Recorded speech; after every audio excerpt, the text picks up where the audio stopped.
প্রিয় শিক্ষার্থীবৃন্দ, আমরা অষ্টম অধ্যায়ের উপর আজকে আরেকটি নতুন ম্যাথ তোমাদের সামনে উপস্থাপন করার চেষ্টা করব। ম্যাথটি এই ধরনের ম্যাথ বোর্ড কোশ্চেনে প্রায় সময় চলে আসে। সো সবাই প্রতিটা বিষয়ে খুবই মনোযোগ দিয়ে খেয়াল করে তোমরা শোনার চেষ্টা করবে।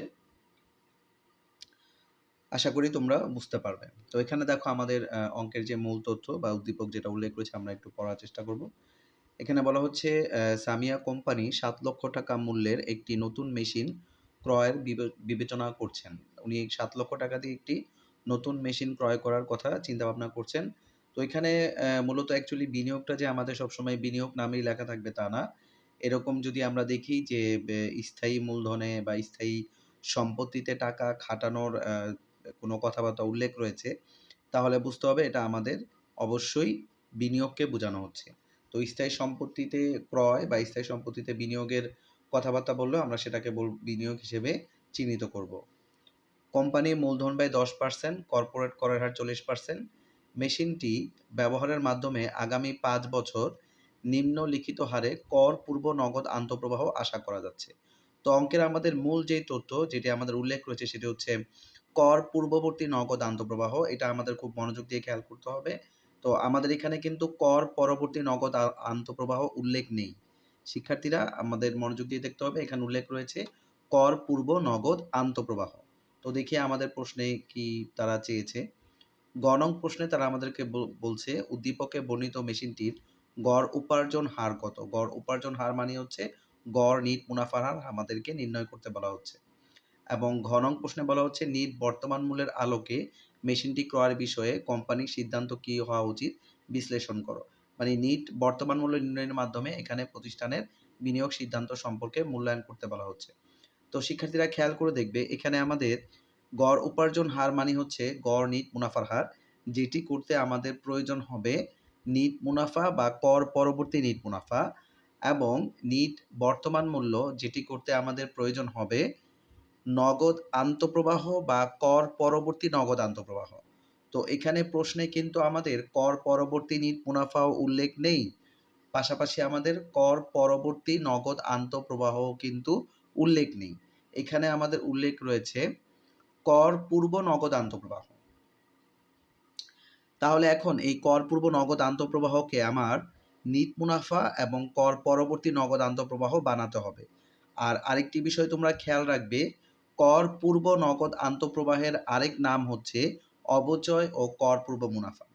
আমি আবারও বলছি, কর পূর্ববর্তী নগদ আন্তঃপ্রবাহের আরেকটি নাম হচ্ছে অবচয় ও কর পূর্ব মুনাফা, যার জন্য আমাদেরকে একটি টেবিল করে এই কর পূর্ববর্তী নগদ আন্তঃপ্রবাহ থেকে নিট মুনাফা এবং কর পরবর্তী নগদ আন্তঃপ্রবাহ আমাদেরকে নির্ণয় করতে হবে। তারপরে আমরা গ নং এবং ঘ নং প্রশ্নের উত্তর দিতে পারবো।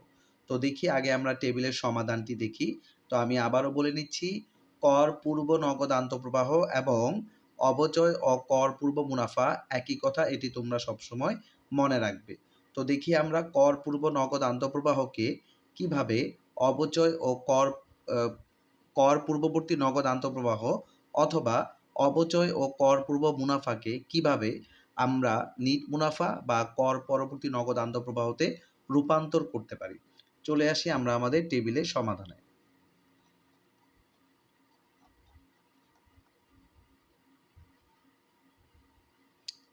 শিক্ষার্থীরা আশা করি তোমরা দেখতে পাচ্ছ, এই যে আমরা উপরে হেডলাইন দিয়ে নিয়েছি যে এখানে আমরা নিট মুনাফা এবং নগদ আন্তঃপ্রবাহ নির্ণয় করব। নিট মুনাফা বলতে কর পরবর্তী নিট মুনাফাকেও বোঝানো হচ্ছে, নগদ আন্তঃপ্রবাহ মানে কর পরবর্তী নগদ আন্তঃপ্রবাহ আমাদের প্রয়োজন হবে, সেটাকে আমরা বোঝানোর চেষ্টা করছি। তো এখানে আমাদের 5 বছরের কর পূর্ব নগদ আন্তঃপ্রবাহ উল্লেখ রয়েছে। তো আমরা 5 বছরের কর পূর্ব নগদ আন্তঃপ্রবাহ আমরা বসালাম। তো কর পূর্ব নগদ আন্তঃপ্রবাহ বা অবচয় ও কর পূর্ব মুনাফা উল্লেখ থাকলে আমাদের প্রথমে এই আইটেমটি থেকে বাদ দিতে হবে অবচয়।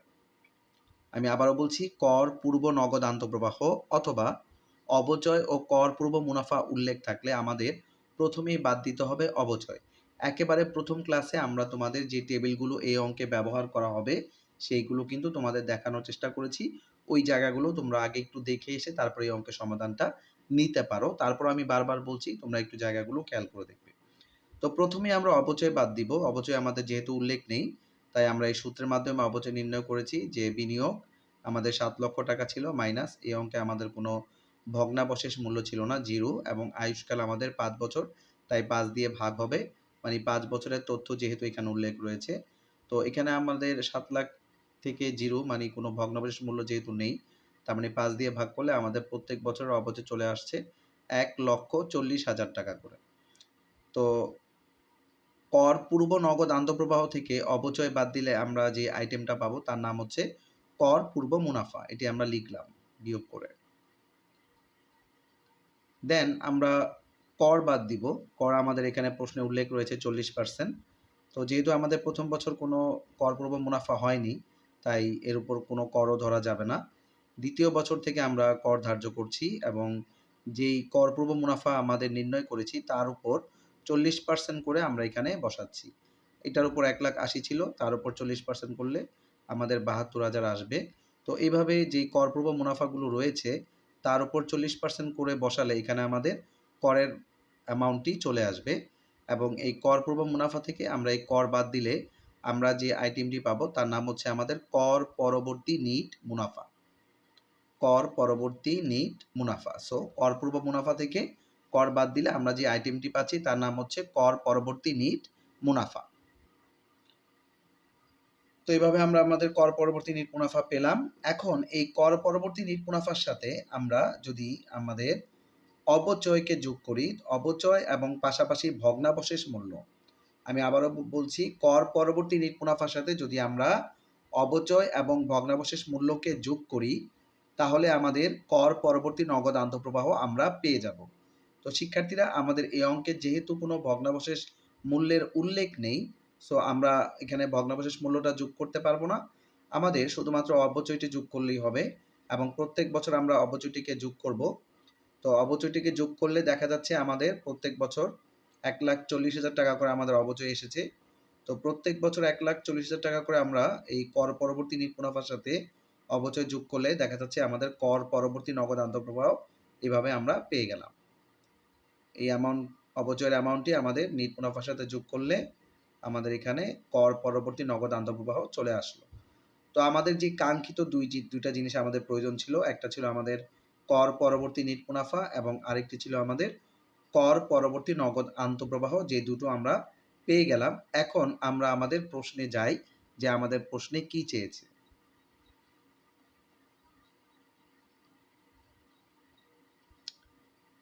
তো শিক্ষার্থীরা খেয়াল করে দেখো, এখানে আমাদের গ নং প্রশ্নে চেয়েছিল উদ্দীপকে বর্ণিত মেশিনটির গড় উপার্জন হার কত। গড় উপার্জন হার মানে হচ্ছে গড় নিট মুনাফার হার, যেটি করতে আমার নিট মুনাফা বা কর পরবর্তী নিট মুনাফার প্রয়োজন, যেটা অলরেডি আমরা টেবিলের মাধ্যমে পেয়ে গেছি। তো আমাদের নিট মুনাফাগুলো আমরা আবার একটু দেখে আসি। এই যে তোমরা দেখতে পাচ্ছ, এটা হচ্ছে আমাদের কর পরবর্তী নিট মুনাফা। এখন এই কর পরবর্তী নিট মুনাফা পাওয়ার পরে আমাদের গড় নিট মুনাফার হার বা গড় উপার্জন হার আমরা ৩টা স্টেপে কমপ্লিট করব। দেখে আসি আমাদের সমাধানটি।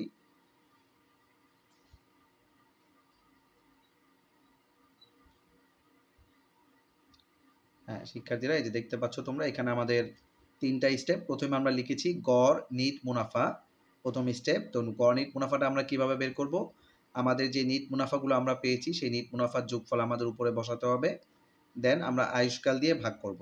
তো আমরা এখানে ৫ বছরের নিট মুনাফা পেয়েছি, যদিও প্রথম বছরের নিট মুনাফা ০, তারপরে আমাদের সেটা ৫ বছর হিসেবে ধরতে হবে।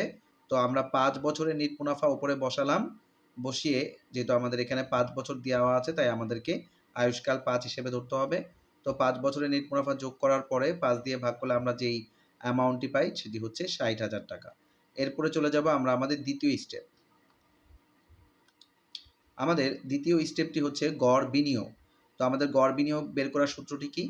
বিনিয়োগ যোগ ভগ্নাবশেষ ভাগ ২ যোগ কার্যকরী মূলধন বা চলতি মূলধন। তো আমাদের এখানে যদি কার্যকরী বা চলতি মূলধন থাকে, দেন আমরা হচ্ছে এখানে যোগ করব। আর যদি আমাদের কার্যকরী বা চলতি মূলধন না থাকে, তাহলে আমরা সূত্রে শুধুমাত্র এই অংশটুকুরই মান বসাবো। তো আমাদের এখানে বিনিয়োগ যোগ ভগ্নাবশেষ ভাগ ২, ২ অলওয়েজ থাকবে। গড় বিনিয়োগ মানে হচ্ছে সবসময় ২ দিয়ে ভাগ, আর গড় নিট মুনাফা মানে হচ্ছে যেই কয় বছর নেট মুনাফা থাকবে, ৫ বছর থাকলে ৫ দিয়ে ভাগ, ১০ বছর থাকলে ১০ দিয়ে ভাগ, ৩ বছর থাকলে ৩ দিয়ে ভাগ। কিন্তু গড় বিনিয়োগের বেলায় অলওয়েজ ২ দিয়ে ভাগ হবে। এটি তোমাদের খুব খেয়াল করতে হবে বিষয়টি। তো আমাদের এখানে বিনিয়োগ ছিল ৭ লক্ষ, ভগ্নাবশেষ মূল্য ছিল না। তো ৭ লক্ষকে ২ দিয়ে ভাগ করলে আমাদের রেজাল্ট চলে এসেছে ৩,৫০,০০০। তো আমরা ১ম স্টেপ এবং ২য় স্টেপ কমপ্লিট করলাম। এরপরে আমরা চলে যাব গড় নিট মুনাফার হার। এই ৩ নাম্বার স্টেপের সূত্র হচ্ছে আমাদের গড় নিট মুনাফা, যেটি আমরা ১ম এ নির্ণয় করেছি। এই যে গড় নিট মুনাফা, দেন নিচে হচ্ছে গড় বিনিয়োগ ইনটু ১০০। তো গড় নিট মুনাফা আমরা পেয়েছি ৬০,০০০ এবং গড় বিনিয়োগ আমরা এই যে পেলাম ৩,৫০,০০০। তো ৬০,০০০ ভাগ ৩,৫০,০০০ এবং ১০০ দিয়ে গুণ করলে আমাদের গড় নিট মুনাফার হার চলে আসলো ১৭.১৪%। তো এইভাবে আমরা আমাদের গড় উপার্জন হার বা গড় আয়ের হার বা গড় নিট মুনাফার হার আমরা নির্ণয় করতে পারি। তো শিক্ষার্থীরা অবশ্যই এখানে তোমরা, আমি আবারও বলছি, এখানে আমাদের গড় নিট মুনাফার হার গ নং প্রশ্নে আমাদের চেয়েছিল, বাট গড় নিট মুনাফার হার করতে নিট মুনাফার প্রয়োজন হয়, যেটি আমাদের দেওয়া ছিল না। আমরা আগে গড় নিট মুনাফা বের করে দেন এই ৩টা স্টেপ, ১ম এ গড় নিট মুনাফা, দেন গড় বিনিয়োগ, দেন থার্ড স্টেপ হচ্ছে আমাদের গড় নিট মুনাফার হার। এই ৩টা স্টেপে আমরা আমাদের গড় নিট মুনাফার হার নির্ণয় করে ফেললাম। এর পরবর্তীতে আমরা চলে যাব ঘ নং প্রশ্নে।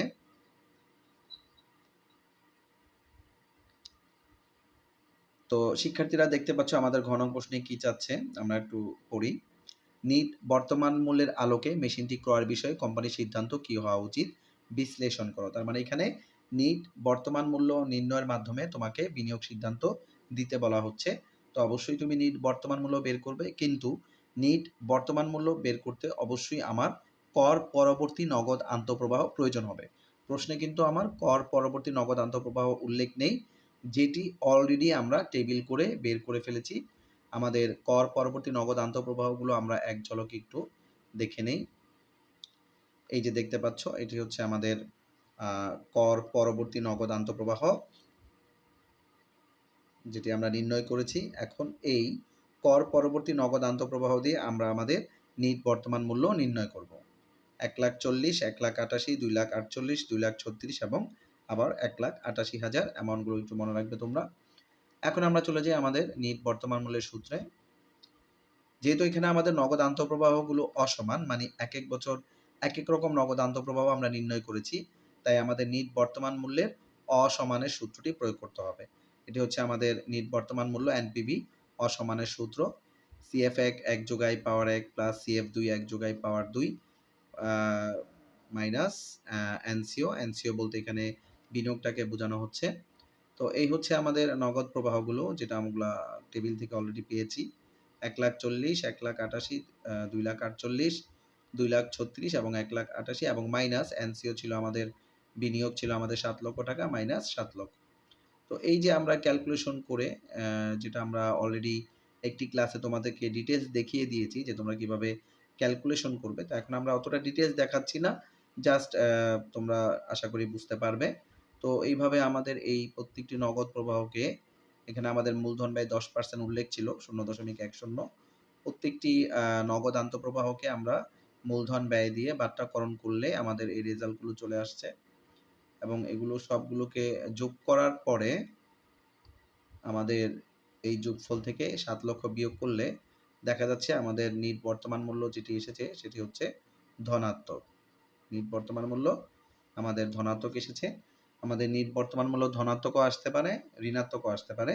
যদি নিট বর্তমান মূল্য ধনাত্মক হয় তখনই তুমি বিনিয়োগের জন্য সুপারিশ করতে পারো বা মতামত দিতে পারো। তো এখানে আমরা বলতে পারি যেহেতু নিট বর্তমান মূল্য ধনাত্মক, তাহলে অবশ্যই প্রতিষ্ঠান বিনিয়োগ সিদ্ধান্ত যেতে পারে বা বিনিয়োগ করতে পারে। তো শিক্ষার্থীরা আজকে এ পর্যন্তই। আগামী ক্লাসে আমরা ইনশাআল্লাহ আরেকটি নতুন অঙ্ক নিয়ে অষ্টম অধ্যায়ের হাজির হব।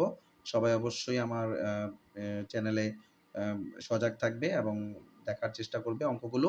কোনো বিষয় নিয়ে প্রবলেম থাকলে অবশ্যই আমাকে ফোনে জানানোর চেষ্টা করবে। আমি তোমাদেরকে সমাধান দেওয়ার চেষ্টা করব, বা কোনো অঙ্ক যদি তোমাদের থাকে সেটা তোমরা আমাকে দেখাতে পারো। আমি সেটা সমাধান করে তোমাদেরকে দেখিয়ে দেওয়ার চেষ্টা করব। আজকে এ পর্যন্তই।